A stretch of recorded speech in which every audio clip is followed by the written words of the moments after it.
It started small like it always does. A friendly reminder taped to my door about my trash can being visible for longer than recommended. A comment passed along by a neighbor about how my driveway looked a little cluttered because I'd parked my truck at an angle after unloading groceries. Tiny, petty things. Then the penalties started. Not real penalties, not the kind that made sense on paper. Selective ones. Convenient ones. The kind where you can tell the decision happened first, and the rule was found later. And it wasn't random. It wasn't the community enforcing standards as a whole. It was a single current running through everything, like a hidden wire under the sidewalk. I'm not going to use a real name, because I'm not turning this into a personal call-out. In my head, she was always just the same thing. The neighbor who watched too closely and smiled too thin. She wasn't on the board, at least not officially. But she might as well have been. She was everywhere. At the mailbox cluster, leaning in like she was just checking her keys. At the entrance when cars came in, the way she'd glance at license plates like she had a list. On the walking path, strolling with no dog and no earbuds, just her eyes scanning. The first time I noticed her attention wasn't even about me. It was about another homeowner who'd put out a seasonal wreath. A harmless, cheerful wreath that didn't match the exact approved shade of muted beige the HOA preferred. A week later that homeowner got a notice, and the wreath was gone. After that, I started noticing patterns. When a family had relatives visit, she happened to be in the street taking photos of the curb. When someone left a package on their porch overnight, she happened to mention porch clutter to the management company. When a teenager parked slightly too close to a corner, she happened to bring up safety concerns in a group message. Still, I kept my head down. I wasn't going to pick a fight. I didn't have time for it, and I didn't think it would ever be about me. Then one evening I came home and found a bright notice folded into my door handle, stiff paper with the HOA letterhead at the top. It looked official, serious, like something you should read with two hands. It claimed my vehicle had been observed violating community parking standards. The language was vague, like it was designed to fit anything. There was a warning about future penalties.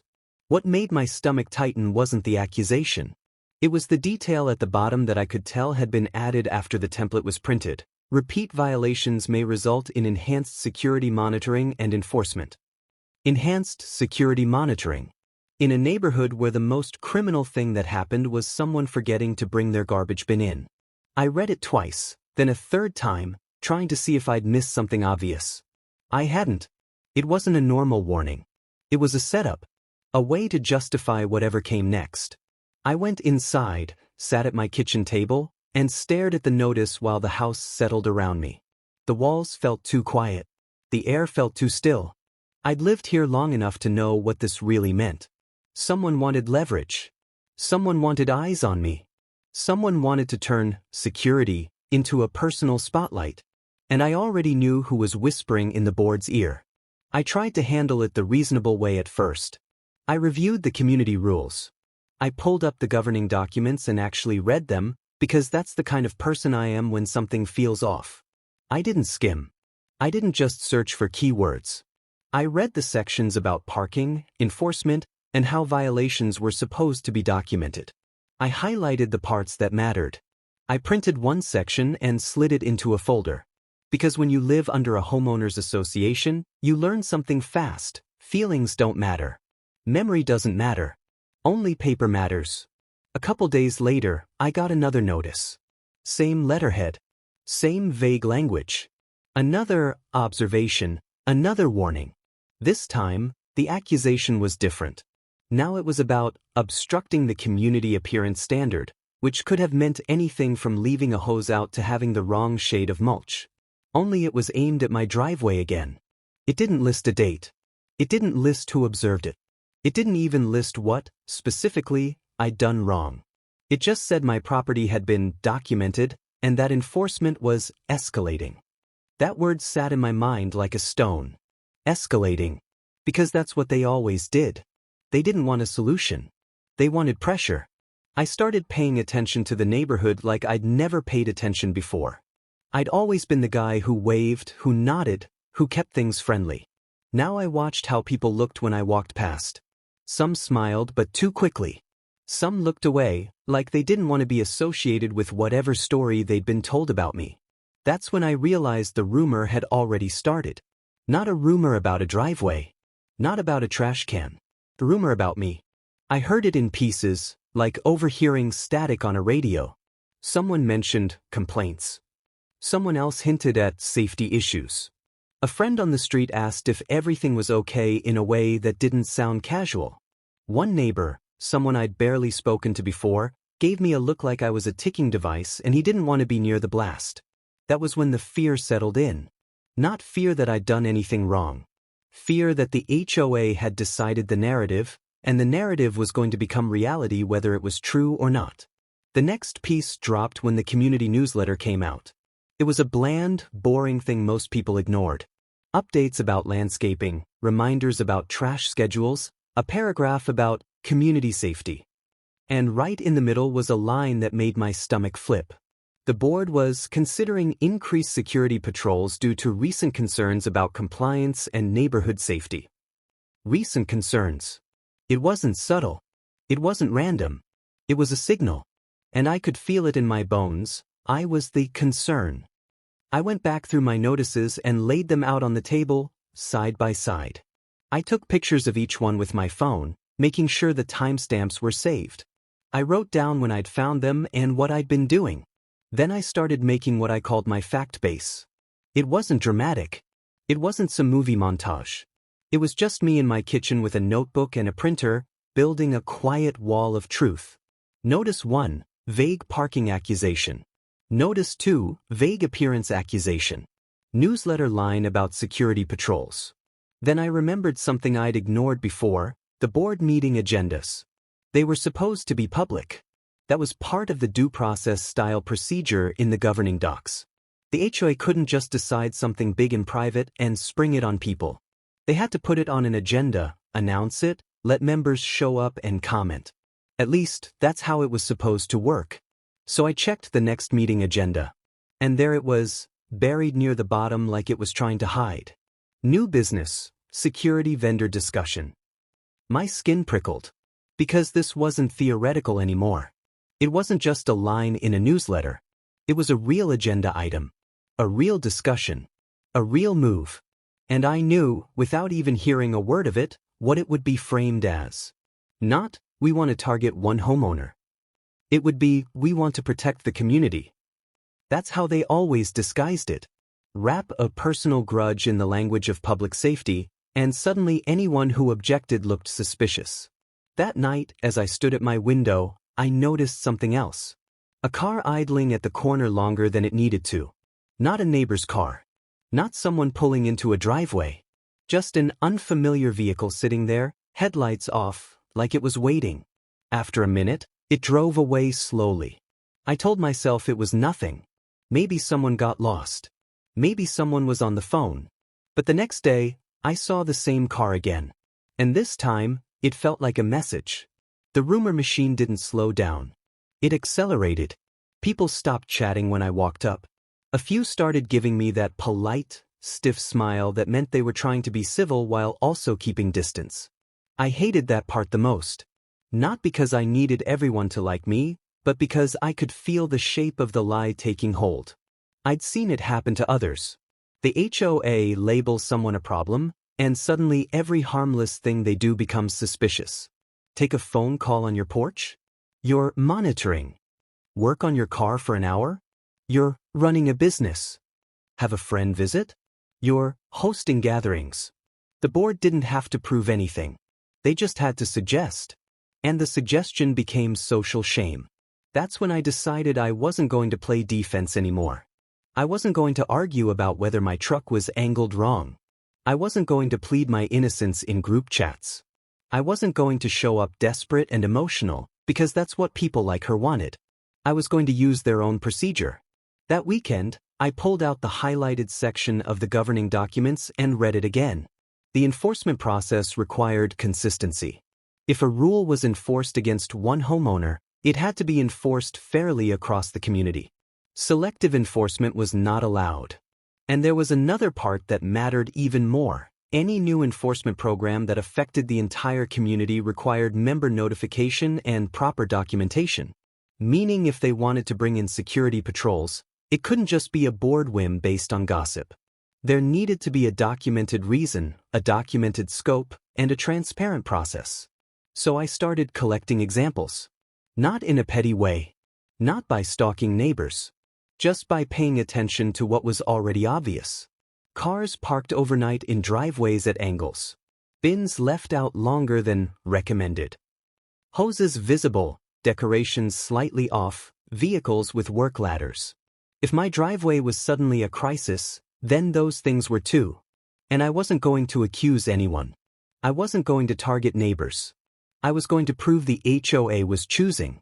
That was the difference between retaliation and strategy. I wasn't trying to punish. I was trying to force consistency. Around that time, I received a third notice. This one had a different tone. Less friendly reminder, more stern warning. It claimed my pattern of noncompliance was now an official concern. Pattern. I laughed when I read it, not because it was funny, but because it was so absurd it almost didn't feel real. I wasn't breaking rules. They were building a story. And then the last line hit like a punch. It stated that due to ongoing concerns, the HOA was proceeding with enhanced monitoring and would take action within 72 hours. 72 hours.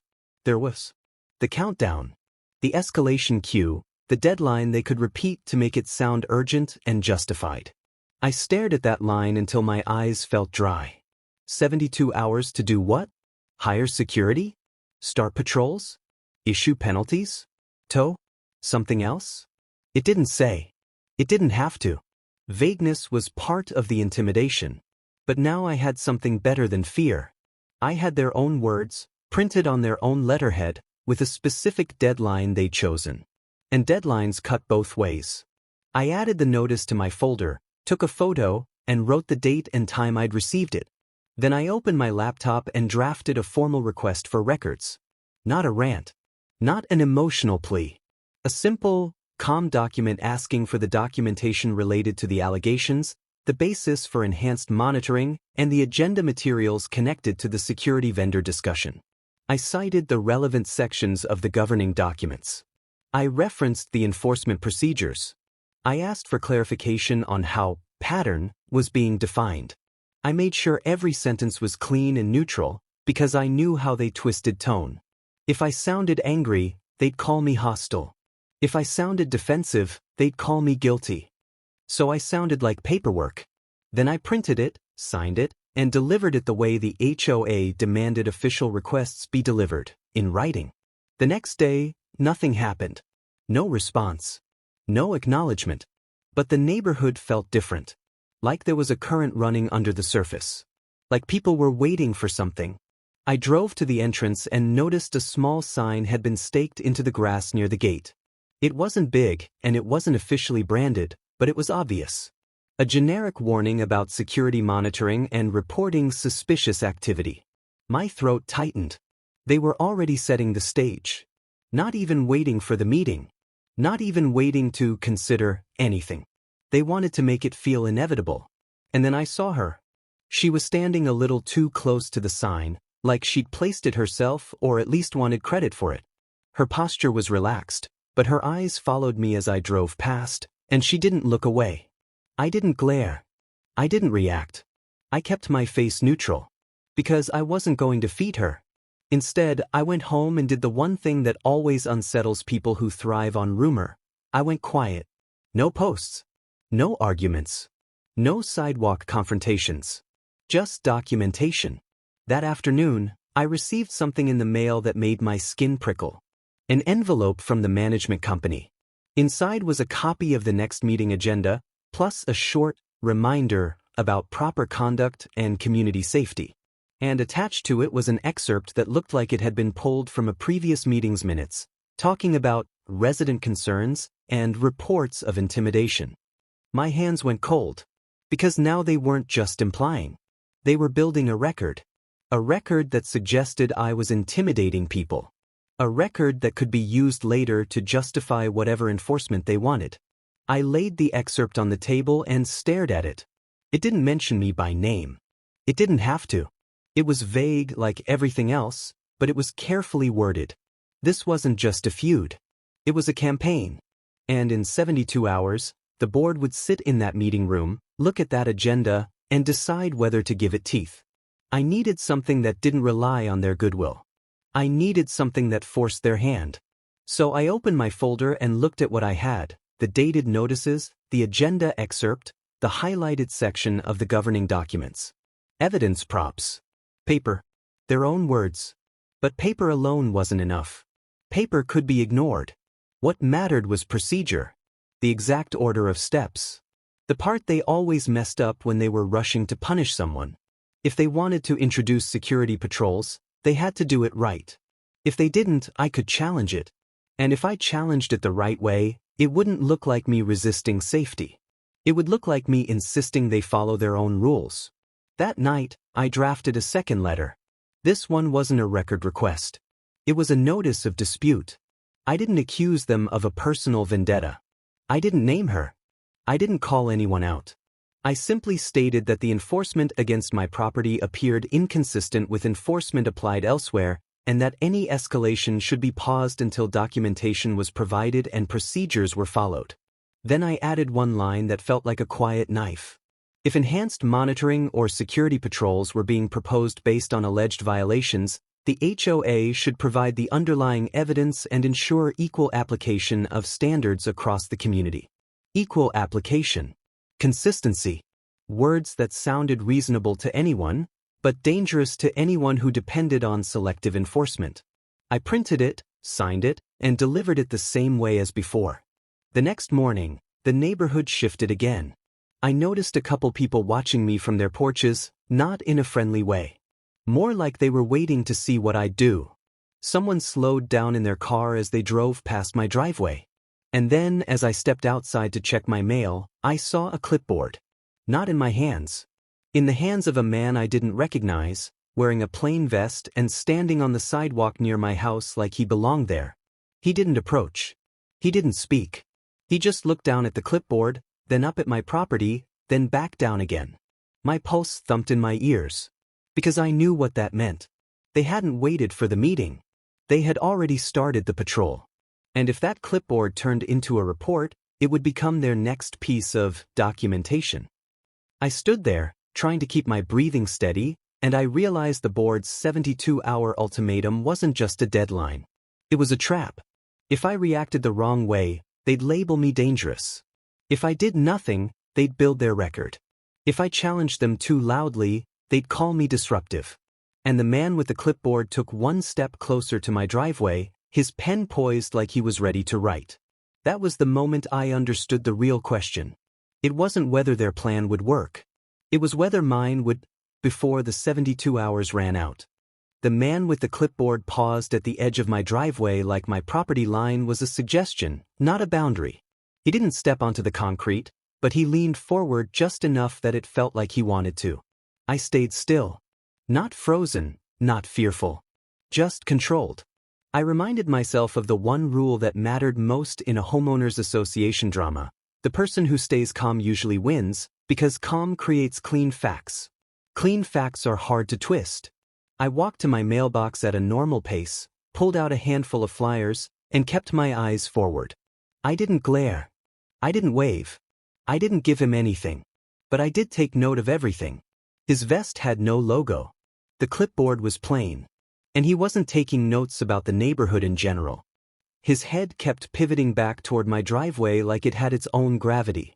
When I went back inside, I opened my folder, flipped to a clean page in my notebook, and wrote a single line: unmarked patrol observed near driveway. Then I added the time. And after that, I did something that felt petty, but in this neighborhood, petty was often just survival. I checked the management company's online portal. Sometimes they posted community updates there before anyone else. It was supposed to be neutral. It never was. Sure enough, there was a new post that hadn't been there the night before. It was written in that smooth, managerial tone that pretended to be informative while actually being threatening. It announced that security monitoring would be implemented immediately due to resident concerns, and that any non-compliant behavior might result in swift enforcement. No details, no evidence, no explanation. Just the kind of vague announcement that made people imagine the worst. And when people imagine the worst, they start avoiding whoever they think caused it. That was how social shame worked in a neighborhood like this. You didn't need to prove anything. You just had to signal that someone was a problem, and everyone else would do the ostracizing for you. I could feel it happening. The next time I stepped outside, a neighbor who normally waved kept their eyes down. Another neighbor, someone who always chatted about weather, suddenly found a reason to check their phone. The board hadn't just hired a clipboard guy. They turned him into a symbol. Security, watching, because of someone. Because of me. I was living inside the kind of HOA nightmare that people outside these communities laugh about, until it happens to them. And the worst part was, I could see the next move coming. They'd gather patrol notes, frame them as objective evidence, and then slap me with penalties that sounded justified because they came from security. I'd read enough of the enforcement section to know what they needed: an official record, a narrative they could point to later. So I decided the record wasn't going to be one-sided. If they were creating documentation, I would too. Only mine would be real. That afternoon I received an email from the management company that was clearly designed to look routine.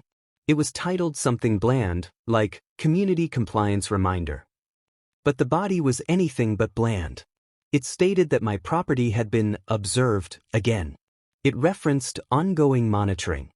It implied that the board could authorize escalated enforcement measures if the pattern continued. And then it ended with the most infuriating line of all: "We appreciate your cooperation in keeping the community safe." As if my driveway was a threat. As if I'd done anything other than exist in the wrong place, at the wrong time, with the wrong neighbor watching. I printed the email and added it to my folder. Dated notice. Evidence prop number 1 in this phase. Then I opened the governing documents again and flipped to the part I'd highlighted earlier. The section that explained enforcement steps, consistency requirements, and member rights. Evidence prop number 2. A marked CCR section printout, with the relevant lines highlighted in yellow like a road sign. Finally, I pulled the agenda for the upcoming board meeting from the portal and printed that too. Evidence prop number 3, the agenda excerpt with security vendor discussion sitting there like a loaded gun. I laid all 3 pieces on the table and stared at them until my frustration cooled into focus. Here was my problem. The board was moving fast, faster than the standard procedure suggested. They were using the 72 hours deadline not as a rule-based process, but as a pressure tactic. That meant one thing: they'd probably skip steps. They'd probably cut corners. And the only way to beat people like that was to make corner cutting visible. My plan wasn't to fight them in the street or argue with the clipboard guy. My plan was to force them into a position where they either had to follow procedure or be seen violating it. I started by doing what most people never do. I read the meeting rules in the governing documents like it was a contract, because it was. It laid out how homeowners could submit questions, how items had to be announced, how decisions had to be recorded, and, most important, how enforcement had to be consistent. It wasn't dramatic language, but it was powerful. Consistency. That word became my anchor. Because if the board was going to claim resident concerns justified security monitoring, I could request to know what those concerns were, whether they were documented, and whether similar concerns about other visible violations had ever triggered patrols. I drafted another letter. Neutral. Stubbornly polite. I requested the documentation supporting the immediate deployment of monitoring. I requested the patrol contract details. I requested the incident reports being used to justify it. I requested the policy that allowed immediate implementation before a formal board vote. I didn't demand outcomes. I demanded process. Then I did something else, something I knew would sting them without me ever raising my voice. I copied the letter to every board member using the publicly listed HOA contact addresses. It wasn't about embarrassing anyone. It was about making sure no one could claim they didn't know later. Paper matters. And when paper exists, stories have less room to mutate. The next day, the clipboard guy came back. Only now he wasn't alone. There were two of them, spaced apart like they were guarding a perimeter. Still no logo. Still no official identification. Just vests and clipboards and the slow, deliberate way they looked around like they were waiting for me to do something. It felt like theater. Security theater. Designed to make neighbors whisper. Designed to make me feel watched. Designed to make me feel like I was already guilty. I forced myself to move normally. I pulled weeds near my front steps, did a small chore I'd been meaning to do anyway, and let them watch. But I didn't act like I didn't notice. Because that's another trick in these situations. If you pretend nothing is happening, people assume you're hiding something. If you act furious, people assume you're dangerous. So I picked a third option. I acted like a person who had nothing to hide, and I documented quietly. I wrote down times. I noted where they stood. I noted that they never stopped by any other house, never looked at any other driveway longer than a second. They weren't monitoring the neighborhood. They were monitoring me. By the end of that day, I received another email. Another observation. Another reminder to comply. But there was a subtle shift in tone. They weren't just warning me anymore. They were baiting me. The language hinted at consequences if I continued to interfere with community operations. It implied my behavior was part of the issue. Behavior. I hadn't spoken to anyone. I hadn't confronted security. I hadn't posted in any group. All I'd done was submit record requests and insist on equal treatment. Which told me something important. My plan was working. Not in the sense that it had stopped the patrol. It hadn't. But it had made them nervous enough to start preemptively painting me as disruptive. And that meant they expected I might challenge them. That night I slept lightly, the way you do when you know something is coming. When I woke up, the neighborhood had changed again. A new message had been posted on the portal, framed as a community safety notice. It urged residents to report suspicious activity to security. It included a vague description of concerning behavior, with phrases like loitering and observing neighbors. It was clearly written to sound general. But I knew exactly what it was. It was a story. A way to make normal actions sound sinister. A way to make neighbors view each other through suspicion. And a way to frame me as the reason security existed. I went outside to take out my recycling and saw her across the street, watching from behind her curtains. Not fully hidden, not fully exposed. Just enough that she could pretend she wasn't watching. I felt my jaw tighten. I wanted to march over there and ask what her problem was. But I didn't. Because the moment I did, I'd become the thing she was trying to label me as: confrontational, unstable, threatening. So I went back inside, sat at my table, and reread my own notes. This was the core of the HOA versus homeowner dynamic. They weren't trying to catch me breaking a rule. They were trying to provoke me into looking like a rule breaker. And they were using a paid presence with clipboards to do it. Then the retaliation escalated in a way that surprised even me. I received a formal notice, not just an email, a paper notice delivered to my door again. It looked more official than the earlier ones. Heavier paper. More stern language. It stated that due to security monitoring, the HOA was documenting ongoing noncompliance and that enforcement would proceed swiftly. And right in the middle of it was the line that made my stomach drop. It accused me of interfering with security operations. Interfering. I hadn't even spoken to them. This wasn't about what I'd done. It was about the story they wanted in their file. I sat at my kitchen table and for the first time since this began, my hands trembled. Not from fear, but from anger. This was the moment they crossed from petty to dangerous. Because once you're accused of interfering with security, you're not just a homeowner with a parking issue. You're a threat in the narrative.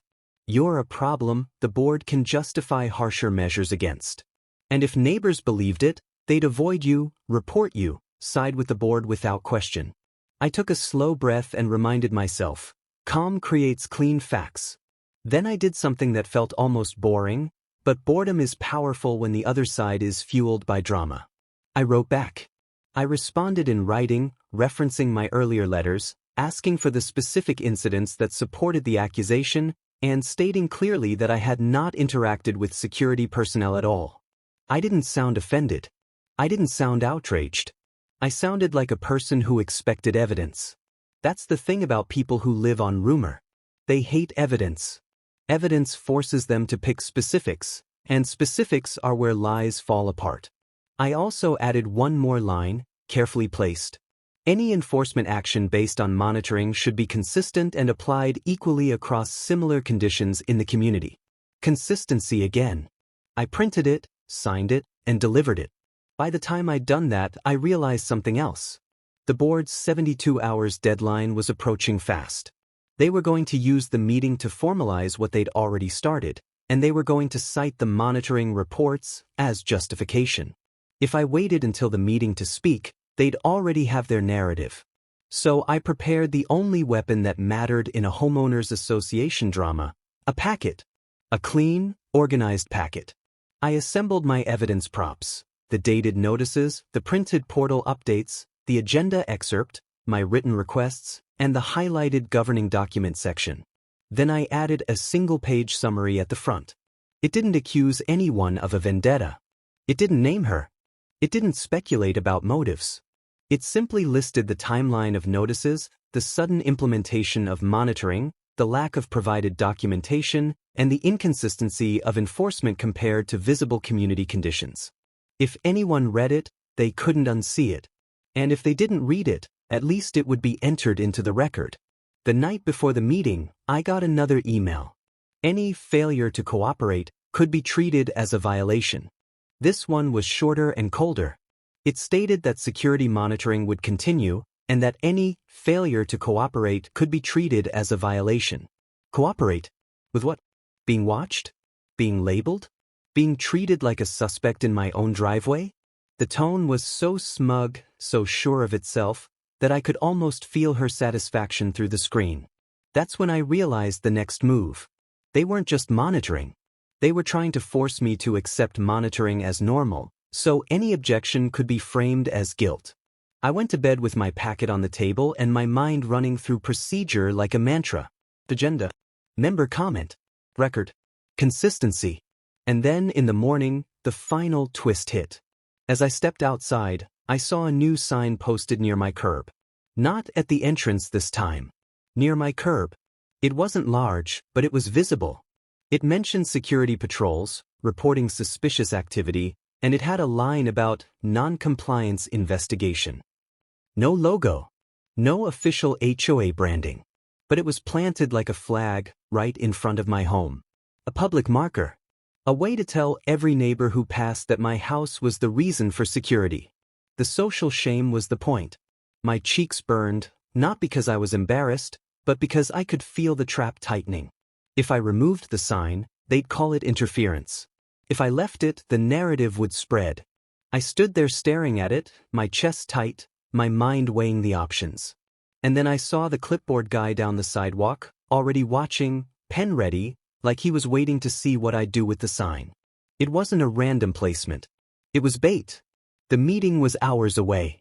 The 72 hours deadline was nearly up. And the first move of my plan depended on what I did next, with that sign.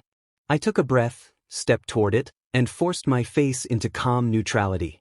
Because I wasn't going to lose on their terms. I was going to win on paper. I crouched down, not to rip it out, but to read it carefully, as if I were inspecting it like a normal homeowner. Then I reached into my pocket, pulled out my phone, and snapped a photo that captured the sign, my address number on the curb, and the sidewalk behind it. Then another photo from a wider angle, showing the clipboard guy in the distance. Because if they wanted documentation, I was happy to provide it. I stood up slowly, turned, and walked back toward my house without touching the sign. And behind me, I could feel the clipboard guy's pen moving, as if he was disappointed he didn't get the scene he wanted. The board meeting would start soon. My packet was ready. And now I had the latest piece of evidence. A public sign placed near my home, designed to shame me, with security watching to see if I reacted. I didn't know yet if my plan would work in 72 hours. But I knew this. They had just made a mistake. They'd taken something that was supposed to be about community safety and pointed it like a weapon at one house. And that was the kind of inconsistency that boards couldn't explain away once it was on the record. I grabbed my packet, walked to my car, and drove toward the meeting with my heart steady and my anger sharpened into something useful. Because the moment the board tried to formalize their narrative, I was going to hand them mine and make them answer for it. The room was already filling when I arrived. Folding chairs, a long table at the front, the stale smell of paper and old coffee. I took a seat near the middle, packet on my lap, and looked up. Board members whispered to each other. The management representative shuffled papers. A couple homeowners glanced at me and then looked away, like they didn't want to be caught watching. And then I saw her, seated near the front, posture straight, expression composed, the kind of composed that only comes from believing you've already won. My stomach tightened. Not from fear. From certainty. This was the moment. And the board chair tapped the microphone, cleared their throat, and announced the start of the meeting. They moved through routine items quickly, like they were eager to get to the real show. Landscaping updates. Budget notes. A reminder about trash bins. Then, finally, new business. Security vendor discussion. The board chair launched into a polished explanation about community concerns, recent incidents, and the need for enhanced monitoring to maintain safety and compliance. The words were smooth, rehearsed, and I could feel the room leaning toward agreement, because no one wants to be the person who argues against safety. That's the trap. You frame it as safety, and anyone who questions it sounds suspicious. My pulse picked up, but my mind stayed clear. When they opened the floor for homeowner comments, I stood. No speech. No rant. I walked forward, placed my packet on the table, and asked, calmly, that it be entered into the record. I requested that the board identify the specific documented incidents justifying immediate monitoring. I requested to know the policy basis for deploying patrols before the vote. I requested clarification on how enforcement would be applied consistently across the community. I kept my voice even. And as I spoke, I saw something shift on the board members' faces. Not anger. Unease. Because they'd expected emotion. They'd expected defensiveness. They hadn't expected procedure. The board chair attempted to brush it off, saying the monitoring was temporary and preventative. So I asked, again calmly, why a sign had been placed near my curb and whether similar signs were placed near other homes with alleged violations. The room stirred. Heads turned. Neighbors frowned. The board chair hesitated. The management representative shuffled papers. And in that hesitation I felt it, the first crack in their narrative. They didn't have an answer, because there wasn't a policy. There was a feud. But a feud looks ugly under fluorescent lights when it's forced into specifics. The board chair tried to regain control, saying they'd look into it. So I asked that the patrol reports and resident complaints be made available, as required by the governing documents, and that enforcement be paused until documentation was provided. Consistency. Due process. Equal application. I didn't accuse them. I didn't name her. I let the rules do the accusing. And then something unexpected happened. A homeowner stood up behind me and asked, casually, whether security would also monitor the cars that parked overnight along the street, because those were more visible than my driveway. Another homeowner chimed in about how their neighbor's bin was left out for days without notices. The room started to buzz. Not in my favor exactly, but in favor of fairness. Because once you point out selective enforcement, people start noticing the parts that affect them. That was the second crack. The board chair's face tightened. The management rep looked flustered. And her, the neighbor who'd started this, her posture stiffened. Her composed expression faltered for a fraction of a second. She hadn't expected other people to use the same logic. The board attempted to push the vote anyway, to authorize the vendor contract and formalize patrols. They tried to move quickly, to keep momentum. But now the room wasn't passive. Now there were questions. And questions are poison to rush decisions. The chair attempted to limit comments, saying the board had the authority to act. So I simply asked that they cite the section granting that authority for immediate implementation without member notice, and that the documentation be referenced in the minutes. Silence hung for a beat. Because they could cite nothing cleanly. The chair finally said they would table the decision until documentation could be reviewed. Table it. Delay. Not a win yet, but a stall. And in a 72 hours countdown, a stall is power. The meeting ended with tension still vibrating in the room. People filed out in small clusters, whispering. Some avoided me. Some gave me a cautious nod. And as I walked toward the door, I felt her eyes on me like heat. Outside, the air felt colder, cleaner. The streetlights flickered on as dusk settled. I made it to my car, slid into the driver's seat, and let out a breath I didn't realize I'd been holding. My plan had worked, at least enough to stop them from rubber-stamping their security theater tonight. But I knew retaliation was coming. People like her don't lose quietly. They don't accept being blocked by procedure.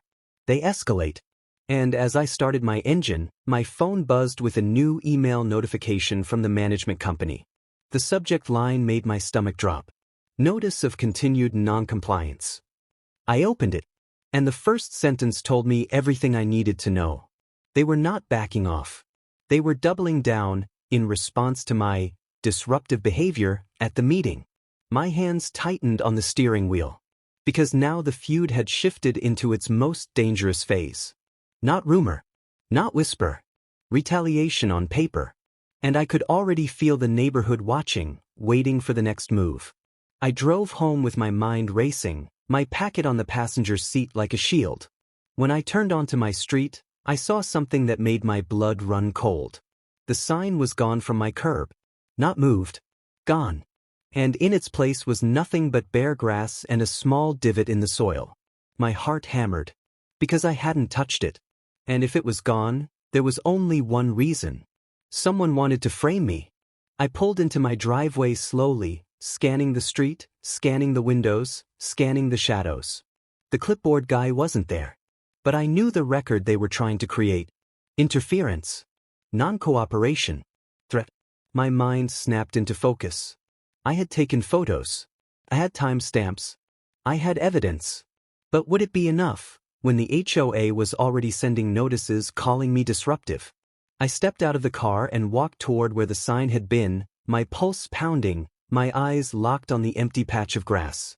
Because in this neighborhood, even an empty patch of grass could become an accusation. And I could already imagine the next notice, the one that would land on my door like a hammer.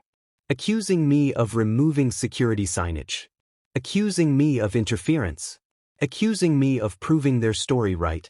I stood there, staring at the divot, realizing the retaliation had already started. And the next 72 hours weren't about stopping security anymore. They were about surviving the frame job and flipping it back on them. I turned toward my house, already reaching for my folder. Because the moment they tried to pin that missing sign on me, I was going to make sure they regretted ever planting it. If you want more of these HOA revenge story twists, the next move was going to be the